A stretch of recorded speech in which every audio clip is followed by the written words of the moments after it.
شگیر کے اندر حضرت علامہ شہید کی للکار ہتابت کو سنا تو ساؤتھ افریقہ کے علاقے میں حضرت احمد دیداد کے پیغام ہتابت کو سنا. ہند کی سرزمین نے صحت کے اندر حضرت ڈاکٹر ذاکر نائک کو پیدا کیا اور آج اللہ تبارک و تعالیٰ کے فضل و کرم سے یہ عظیم الشان دائی اور اسلام کا جلیل القدر فرزند آج ہمارے درمیان موجود ہے، جس کی آمد کے اوپر ہم یہ بات کہنے میں حق بجانب ہیں. اے باد صبا کچھ تو نے سنا، مہمان جو آنے والے ہیں، کلیاں نہ بچھانا راہوں میں، ہم پل کے بچھانے والے ہیں. کہ اس کے بعد دائی اسلام اور اس دور کے اندر بہت بڑے اسلام کے حبیب اور دائی اللہ کے فضل و کرم سے آپ کے سامنے اپنے ارشادات عالیہ کو رکھیں گے. حضرات گرامی کا ڈاکٹر صاحب MBBS ڈاکٹر ہیں، اگر انہوں نے اپنے اس پیشے کو اڈاپٹ کیا ہوتا تو ممبئی کے اندر بہت سے لوگ ان کے چاہنے والے ہوتے، لیکن اس ممبئی سے باہر کوئی ان سے پیار و محبت کرنے والا موجود نہ ہوتا. ڈاکٹر ذاکر نائک کی دعوت اللہ کے فضل و کرم سے حزبیت کی دعوت نہیں، پارٹی بازی کی دعوت نہیں، گروہ بندی کی دعوت نہیں. ڈاکٹر صاحب نے جب بھی بات کی ہے یا رب کے قرآن کی بات کی ہے یا کملی والے کی صحیح حدیث کی بات کی ہے، اور انشاءاللہ یہ وہ بات ہے جس کا اظہار وہ دیگر مذاہب کے معاملات میں بھی کرتے رہتے ہیں. تعالوا الی کلمۃ سواء بیننا و بینکم اللہ نعبد الا اللہ، کہ ہمارے درمیان نقطہ اشتراک جو مذاہب کو مجتمع کر سکتا ہے وہ اللہ کی توحید ہے، اور وہ نقطہ اشتراک جو مسالک کو مجتمع کر سکتا ہے وہ یا رب کا قرآن ہے یا کالی کملی والے کا فرمان ہے. ڈاکٹر صاحب آپ کا یہ چھوٹا بھائی اللہ کے فضل و کرم سے اس کے انجام کی پرواہ کیے بغیر اور مقدمات اور صعوبتوں کی پرواہ کیے بغیر میدان کے اندر اتر آتا ہے. آج ہم یہ بات سمجھتے ہیں کہ آپ کی آمد نے ایک فنڈامنٹلسٹ مسلمان کے اندر جو ٹریٹس ہونے چاہیے ان کو واضح کر دیا. آپ نے پردے پر سمجھوتا نہیں کیا، آپ نے عورت کی سربراہی کے حق میں فتویٰ نہیں دیا، آپ نے سیکولرزم کے حق کے اندر اپنا وزن نہیں ڈالا. ڈاکٹر ذاکر نائک صاحب نے اپنا وزن اگر ڈالا ہے تو قال اللہ و قال رسول کے حق میں ڈالا ہے. اور ہمیں اللہ کے فضل و کرم سے اپنے اس بڑے بھائی کے پر فخر ہے. میں اپنے بڑے بھائی اور امت کے جلیل القدر فرزند اور اس دور کے ایک عظیم دائی حضرت ڈاکٹر ذاکر نائک کی خدمت میں ملتمس ہوں کہ آپ اپنے ارشادات عالیہ کو اس وقت عوام کے سامنے رکھیں. آپ کے سامنے قرآن و سنہ موومنٹ کے نمائندہ عہدیداران یہاں پر موجود ہیں جو پورے ملک میں کسی سیکولر جماعت کی حمایت نہیں کرتے، بلکہ ان کا ایک ہی مقصد ہے، زمین کے پر قال اللہ و قال رسول کی آپ یاری ہونی چاہیے. وآخر دعوانا الحمدللہ رب العالمین. میں التماس کرتا ہوں جناب ڈاکٹر ذاکر نائک حفظہ اللہ سے کہ اپنے ارشادات عالیہ سے آپ الحمدللہ والصلاة والسلام علی رسول اللہ وعلی آلہ وصحبہ اجمعین. اما بعد، اعوذ باللہ من الشیطان الرجیم، بسم اللہ الرحمن الرحیم. واعتصموا بحبل اللہ جميعا ولا تفرقوا رب اشرح لي صدری ویسر لی امری واحلل عقدۃ من لسانی یفقہوا قولی. میرے محترم مشائخ، میرے محترم بزرگوں اور میرے عزیز بھائیوں، السلام علیکم ورحمۃ اللہ وبرکاتہ. مجھے 2 ہفتوں سے بہت خوشی ہو رہی ہے جب سے میں پاکستان کی سرزمین پہ قدم رکھا ہوں، اور میں جب پاکستانیوں سے ملتا تھا پاکستان کے باہر اکثر، اور شیخ ابتسام الہی ظہیر صاحب سے بھی ملا جیسے انہوں نے کہا 2012 میں، اور کئی پاکستانیوں سے ملا، دبئی میں، سعودی میں، کویت میں، UK میں. الحمدللہ ان کی محبت مجھے کافی متاثر کی، اور میرے ذہن میں ایک تصور تھا کہ میں جب پاکستان آؤں گا تو مجھے محبت ملیں گی. لیکن جب میں یہاں آیا تو جو میرا تصور تھا وہ صحیح نہیں نکلا. مجھے جو تصور تھا اس سے 10 گنا زیادہ محبت ملی. الحمدللہ.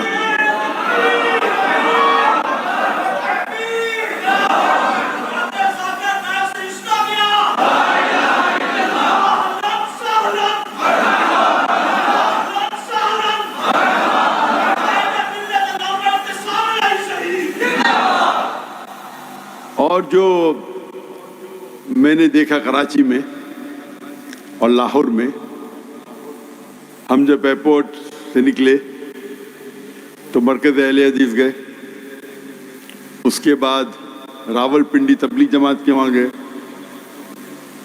مولانا طاری جمیل کے وہاں گئے، آج ہم ڈاکٹر اسحاق احمد کی تنظیم میں گئے، جامعہ اشرفیہ گئے، اور اب یہاں آ رہے، اور بیچ میں لیک ویو کی مسجد گئے، اور جو محبت دیکھا جو اکثر ہندوستان اور پاکستان میں ایسا نہیں ہوتا کہ دیگر آرگنائزیشن کے، دیگر مسلک کے سب لوگ محبت کرتے. اگر میرے گھر والے میری تعریف کی تو کیا بڑی بات، جب باہر والے تعریف کی یہ بڑی بات. تو وہ جو چیز میں دیکھا کراچی میں اور لاہور میں، اگر میں توحید کی بات کر رہا ہوں توحید والوں کے بیچ، تو کیا بڑی بات، 19-20 کا فرق. جب توحید کی بات کر رہا ہوں توحید نہیں ماننے والوں اور وہ مانے، یہ ھذا من فضل ربی. اور یہ میں نے احساس کیا اللہ کے فضل سے ہندوستان میں، کیونکہ میرے والد جو کوکنی تھے وہ شافی تھے، لیکن ان کا شوق تھا کہ جتنے مسلک ہیں ان کے علماء کے ساتھ مل جل کے رہے.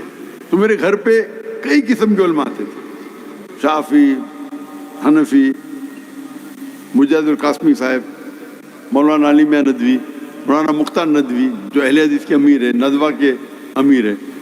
تو میرا اٹھنا بیٹھنا تھا، پہلے بچہ تھا میں، چھوٹا تھا تو کم مل ایسا کرتا تھا. پھر الحمدللہ پھر میں سعودی گیا، بڑے بڑے علماء سے ملاقات کی، شیخ عبدالعزیز فریفی، شیخ سعد ناصر الشیطری، شیخ محمد صالح منجد، کئی علماء، شیخ سعود الشریم. تو جب میں پڑھائی کی، ڈاکٹر جن نے جامع کامل لکھی جو ہندو تھے اور اللہ نے انہیں ہدایت دی، بعد میں وہ مدینہ یونیورسٹی کے دین بنے، ڈاکٹر ضیاء الرحمن اعظمی، وہ حدیث میں میرے سب سے پہلے استاد تھے. جب میں اونچے لوگ سے ملتا تھا میں سمجھتا تھا کہ وہ اصل میں دین کی دعوت دیتے تھے، اللہ کی طرف اور اللہ کے رسول کی طرف، اپنے طرف کبھی نہیں، نہ اپنے حزب کی طرف، نہ اپنے آرگنائزیشن کی طرف. اور یہ سب لوگ اتنے مشہور تھے. کون انہیں مشہور کرتا تھا؟ اللہ. ہم کیا سمجھتے اکثر انسان، میں میری طرف دعوت دوں گا تو فیمس ہوں گا، یہ ہماری غلط فہمی ہے. شاید کچھ وقت کے لیے ہو سکتے، لیکن اگر آپ اللہ اور اللہ کے رسول کی طرف دعوت دیں گے تو اللہ اور اللہ لوگوں کے دل میں آپ کی محبت ڈالیں گے. اور یہ جو محبت ہے وہ آپ اس کو کما ہی نہیں سکتے. میری مثال لو، میں تو ہکلاتا تھا بچپن میں، اگر کوئی مجھے پوچھتا تھا تمہارا نام کیا، میں کہتا دا ذاکر. میں خواب میں یہ سوچ سکتا تھا کہ دنیا کا سب سے بڑا ڈاکٹر بن سکتا ہوں، لیکن 25 لوگوں کے سامنے تو بات ہی نہیں کر سکتا ہوں. احمد دیدہ صاحب کی وجہ سے میں ڈاکٹر آف باڈی سے ڈاکٹر آف سول بن گیا. ان سے متاثر ہو کے میں ڈاکٹر بنا، سوچ کے ڈاکٹر سب سے بہترین پیشہ ہے. کیوں؟ بیماری دور کرنا، لوگوں کی جان بچانا سب سے بہترین پیشہ. اچھا ہے. ان کو ملنے کے بعد، جب قرآن مجید پڑھنے کے بعد، مجھے اس سے بہتر پیشہ ملا. اللہ تعالیٰ فرماتے سورہ فصلت میں، سورہ نمبر 41 آیت نمبر 33، وَمَنْ أَحْسَنُ قَوْلًا مِّمَّنْ دَعَا إِلَى اللَّهِ وَعَمِلَ صَالِحًا وَقَالَ إِنَّنِي مِنَ الْمُسْلِمِينَ. وہ کون شخص سب سے بہتر ہے جو اللہ کی طرف بلاتا ہے، اچھے اعمال کرتا ہے اور کہتا ہے میں مسلم ہوں. تو ہم اگر کوئی شخص اپنے آپ اگر مدینہ سے فارغ ہے، اپنے آپ کو مدنی کہتا ہے، مجھے کوئی اعتراض نہیں. اگر دیوبند سے فارغ ہے، اپنے آپ کو دیوبندی کہتا ہے، مجھے کوئی اعتراض نہیں. ندوہ سے فارغ ہے، ندوی کہتا ہے، کوئی اعتراض نہیں. لقب کے لیے کوئی اعتراض نہیں. لیکن دین کی جب بات آتی ہے تو قال اننی من المسلمین، یہ آیت، یہ جو لفظ قال اننی المسلمین قرآن مجید میں کئی جگہ آتا ہے. یہ ومن احسن قولا میں آتا ہے, سورہ فصیلت سورہ نمبر 41 آیت نمبر 34, اور جتنے میرے فیوریٹ ورسز ہیں دعویٰ کے اس میں سب میں آتا ہے. جو میرے بیٹے نے سورہ عمران سورہ نمبر 3 آیت نمبر 64 آدھی کوٹ کیا, پوری نہیں کوٹ کیا. ومن کل اہل کتاب تعالوا الی کلمۃ سواء بین بینکم الا نعبد الا اللہ ولا نشرک به شیئا ولا يتخذ بعضنا بعضا اربابا من دون اللہ فان تولوا فقولوا اشهدوا بأننا مسلمون. تو اللہ تعالیٰ فرماتے ہم مسلم ہیں. آج ہم دیکھتے ہماری حالات, ہم مسلمان 25% ہے دنیا میں, 2 بلین سے زیادہ, 2 ارب سے زیادہ ہے. دنیا میں کبھی اتنی تعداد میں ہم تھے ہی نہیں, اتنا بڑا پرسنٹیج کبھی تھا ہی نہیں, لیکن ہم ساری دنیا میں پیٹے جا رہے. فٹ بال کی طرح لوگ ہمیں لات مارتے, ہماری کوئی قدر نہیں کرتا. اللہ کے رسول کی حدیث ہے اور وہ فرماتے ایک وقت آئے گا جب لوگ مسلمان پہ ٹوٹ پڑیں گے. تو صحابہ پوچھتے کیا اس وقت ہم اقلیت میں ہوئیں گے, کیا ہم کم ہوئیں گے تعداد میں؟ اللہ کے رسول فرماتے نہیں, ہم تعداد میں بہت ہوئیں گے لیکن جھاگ کی طرح, لائک فروت. جب ہم تاریخ پڑھتے ہیں ہمیں پتہ لگتا ہے کہ 8ویں اور 9ویں صدی میں یورپین کہتے تھے اندھیرے کا دور, ڈارک ایجز. اندھیرا کس کے لیے تھا؟ ان کے لیے. اس دور میں مسلمان نے جو ترقی کی سائنس اور ٹیکنالوجی میں, اگر آپ کو سائنس پہ تحقیق کرنا ہے اس وقت آپ کے لیے لازم تھا کہ آپ عربی زبان پہ مہارت پائے, کیونکہ عربی زبان اس ٹائم عروج پہ تھی. ہم مسلمان عروج پہ تھے. میتھمیٹکس میں کتنے ہم نے انوینشن کیے.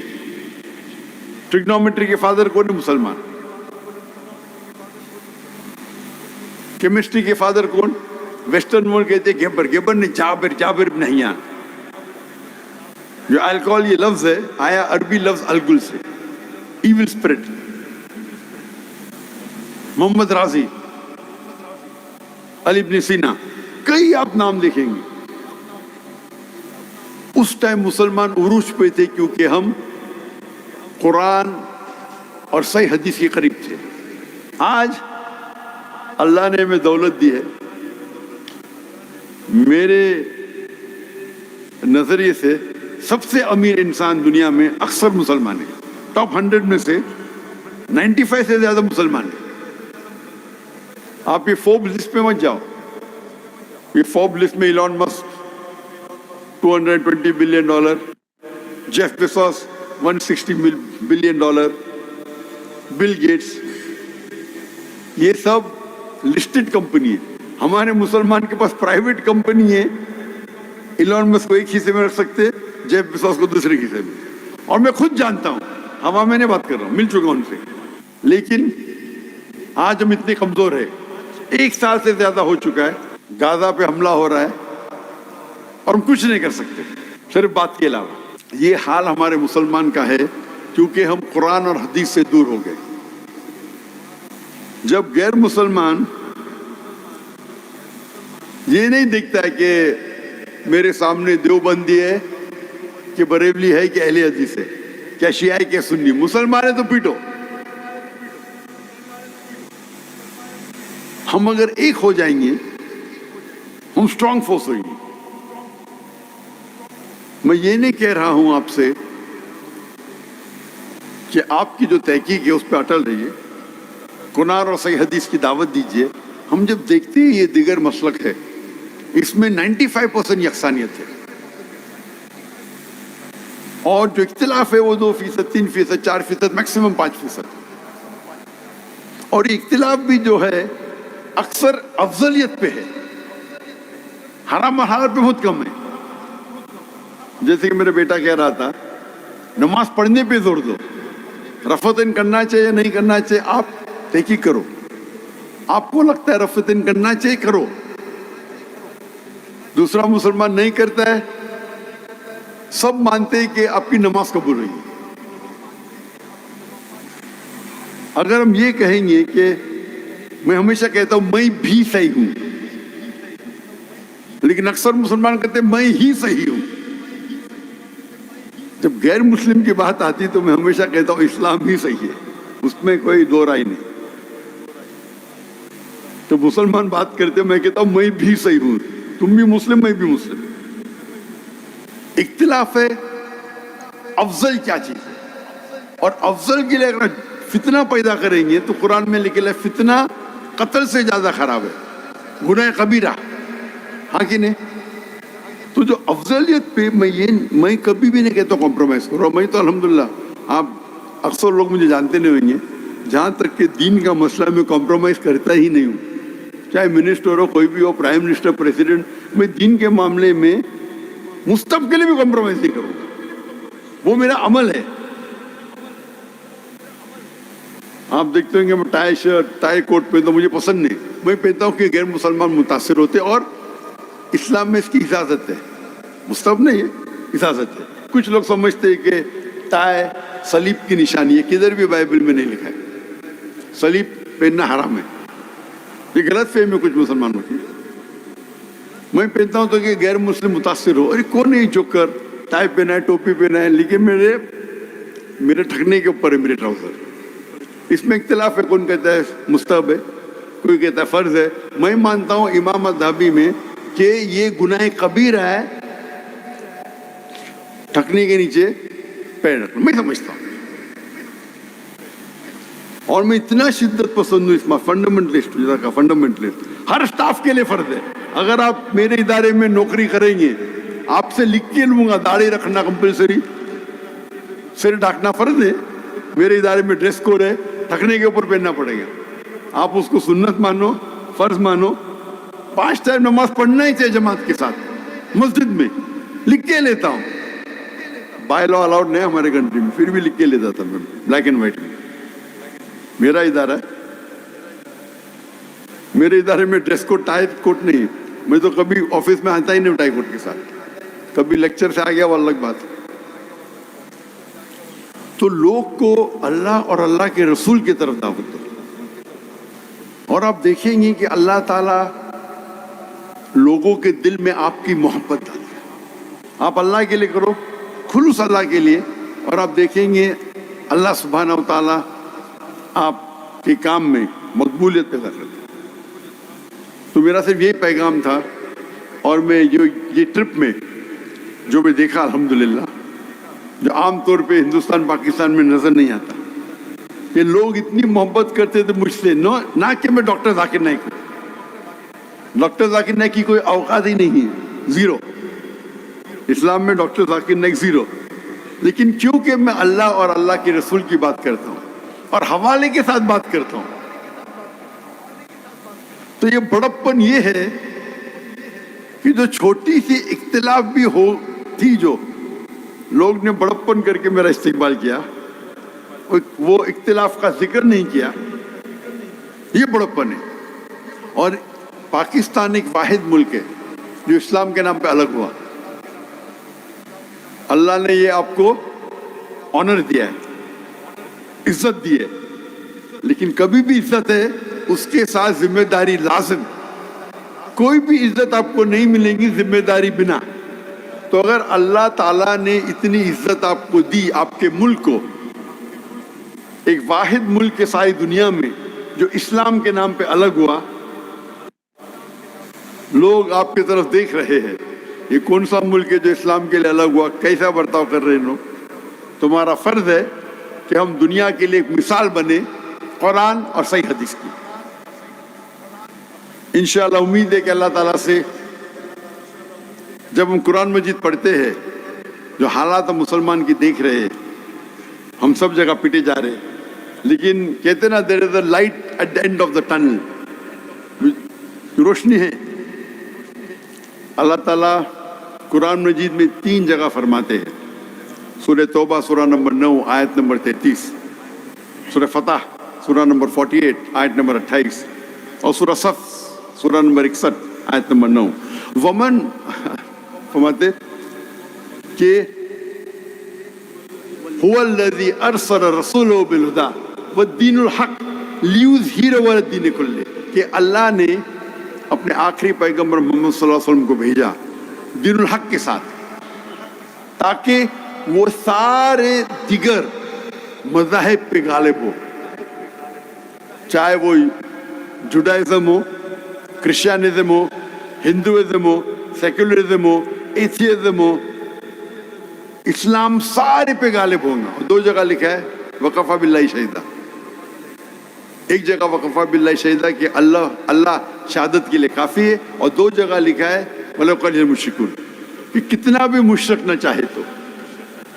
اور صحیح حدیث میں آتا ہے کہ اللہ کے رسول فرماتے ہیں کہ انشاءاللہ آخرت کے پہلے 60 سال تک مسلمان دنیا پہ رول کریں گے قرآن اور حدیث کے مطابق۔ وہ دور تھا جو اللہ کے رسول کے بعد جو خلفاء راشدین کا دور تھا، جو قرآن اور حدیث